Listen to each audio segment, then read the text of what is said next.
विल्लुमंगल जी की कथा आती है कि वो नेत्रों को वश में नहीं रख पाते थे, सुंदरता दिखी नहीं पीछे। तभी एक सरोवर के तट पर विल्लुमंगल जी बैठे थे और एक अभी नवविवाहित कन्या, नवविवाहित थी, जल भरने आई और उसके रूप माधुरी को देख करके विल्लुमंगल जी इतने मोहित हो गए, कितनी सुंदर है। उसके पीछे पीछे चलने लगे और वो तो घबरा गई बेचारी, दौड़ी अपने घर के लिए, तो विल्लुमंगल जी भी दौड़े। घर के भीतर आकर के पति से कहा, बोले मेरी रक्षा करो। क्या हो गया? बोले बाहर एक व्यक्ति खड़ा है तो साधु का भेष, पर विचार अच्छे नहीं, मेरे पीछे पड़ा है। पति ने जब बाहर देखा तो तिलक है, स्वरूप है, पटका डाला है, आदि आदि जो भी भेष वैष्णव का है। पति ने कहा अगर ये सच्चे वैष्णव होंगे तो ये सुधर जाएंगे, और अगर केवल आडंबर होगा तो फिर बिगड़ने से तो कोई रोक नहीं सकता। पति ने कहा चौक पुराओ और अंदर से माला आदि लेके आओ, आरती तैयार करके लाओ। द्वार खोला, विल्लुमंगल जी का स्वागत किया। पत्नी बोली कैसे पति हो तुम? वो मेरे पीछे पड़े थे, तुम उनका स्वागत करवा रहे हो। बोले जैसा कहूं वैसा करो, आरती करो, नजर उतारो, चरण धो, चरण जल लेकर के खुद पिया, उनको पिलाया। ये सब देख करके विल्लुमंगल जी को मन में आ तो रहा था कि मैं रूप माधुरी देख करके पीछे पड़ा हूं और ये मेरा इतना सत्कार कर रहे हैं। आसन लगाया, बैठिए, प्रसादी पाइए। थाल लेकर के आए, प्रसादी बनाने लगे।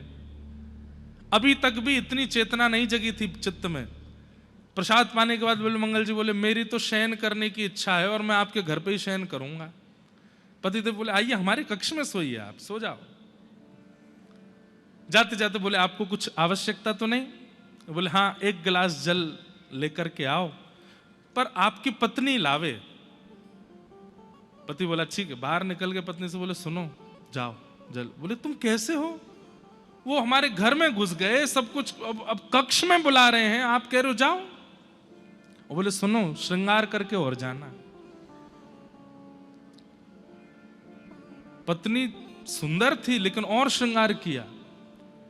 पति ने कहा करो तो मैं हूं ना यहां पे। और जैसे ही भीतर जल लेकर के गई, विल्लुमंगल जी ने जैसे ही उसको देखा तो वो पहले से ही सुंदर, लेकिन और श्रृंगार करके आई तो और सुंदर लग रही थी। ये देख करके नेत्र बंद हो गए और मन में विचार करने लगे। मैं पीछे भागा, एक बार भी पलक नहीं झपकी, भोजन भी पा रहा हूं, कौन सी सब्जी खाई, दाल खाई, मुझे याद नहीं है, केवल इसकी रूप माधुरी को देखता रहा। इनके घर में आ गया, कक्ष में आ गया, अब भी मेरा व्यवहार नहीं बदला। और मैंने जल मंगाया तो ये और श्रृंगार करके मेरे सन्मुख आ गई। इतनी व्याकुलता, इतनी तत्परता, इतनी तड़फ और इतनी बेचैनी अगर श्री राघव से मिलने की होती तो आज राम जी भी ऐसा ही श्रृंगार करके मेरे सामने आते, मुझे दर्शन देते, कन्हैया मेरे सामने आ जाते। पर उसने जल का पात्र जब रखा, बोले जल ले आई हूं, और कुछ आवश्यकता? और कुछ आवश्यकता तो नहीं है? इधर देखो। विल्लुमंगल जी बोले एक आवश्यकता है। बोले क्या? 2 कांटे लेके आओ। बोले कांटे? बोले हाँ, हमारी जरूरत है, कांटे लेके आओ। वो पत्नी बाहर गई, कांटे लेके आई। पति से बोली वो कांटे मंगा रहे, बोले ले जाओ। और वो कांटे लेकर के, दोनों कांटे हाथ में लेके अपनी दोनों आंखों को फोड़ लिया। बोले इनके कारण ये विषय मेरे चित्त में आया, अब इनको नहीं रखना है। और उसी दिन से जिन नेत्रों ने उनके चित्त में विषय को प्रकट किया, उन्हीं नेत्रों को नष्ट करके विल्लुमंगल जी विचरण करने लगे। अस्ति स्वस्तरुणी कराग्र विगलत कल्प प्रसूनाप्लुतम वस्तु प्रस्तुत वेणुनादल हरि निर्वाण निर्व्याकुलम स्रस्त स्रस्त निबद्धनि विविलसत गोपी सहस्त्राव्रतम हस्तन्यस्तन ताप वर्गमखिलोदारम किशोराकृति। श्री कृष्ण माधुरी का वर्णन करने वाले पहले आचार्य चरण हुए श्री विल्लुमंगल जी। उन्होंने फिर ठाकुर जी की रूप गाए, ठाकुर जी का श्रृंगार गाया, ठाकुर जी की रूप माधुरी।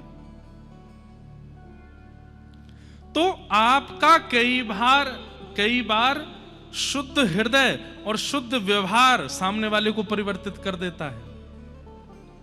इसलिए ब्राह्मण और आचार्य चरण घर पर आवें, खूब भाव से सत्कार करो। अगर वो उचित होंगे, श्रेष्ठ होंगे तो कृपा हो ही जाएगी। और अगर कहीं वो केवल बाना बन के घूम रहे हैं, केवल लिफाफा के लिए घूम रहे हैं, केवल और किसी भावना से घूम रहे हैं, तो कहीं आपका आचरण और आपका जो विश्वास है वो उनको बदलने पर मजबूर कर देगा कि मैं इस योग्य नहीं हूं जितना ये कर रहे हैं, मुझे अब परिवर्तित होना चाहिए।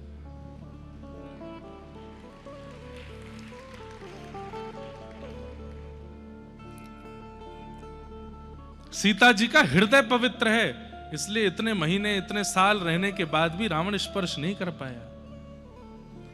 वो जब जब सीता जी के सन्मुख जाता है तो विचार करके जाता है, लेकिन जैसे ही सीता जी के सन्मुख जाता है सब भूल जाता है, उसे याद ही नहीं रहता। वो औरों को आज्ञा करता है, ये करो वो करो, खुद स्पर्श भी नहीं कर पाता। क्यों? क्योंकि चित्त पवित्र है। संसार में विषयी जीव बहुत हैं, उनको कई बार डांट के, फटकार के, पीड़ा दे करके समझाने का हमको प्रयास करना चाहिए, पर कभी कभी अपने चित्त को भी शुद्ध कर लीजिए, सामने वाला आपके चित्त के प्रभाव से शुद्ध हो जाएगा। बाकी तो ये कलयुग है बंधुओं, दिन ब दिन राक्षसत्व बढ़ता ही जा रहा है, लेकिन फिर भी हमारी दृष्टि पहचान जाती है कौन योग्य है, उस योग्य का उचित सम्मान करो।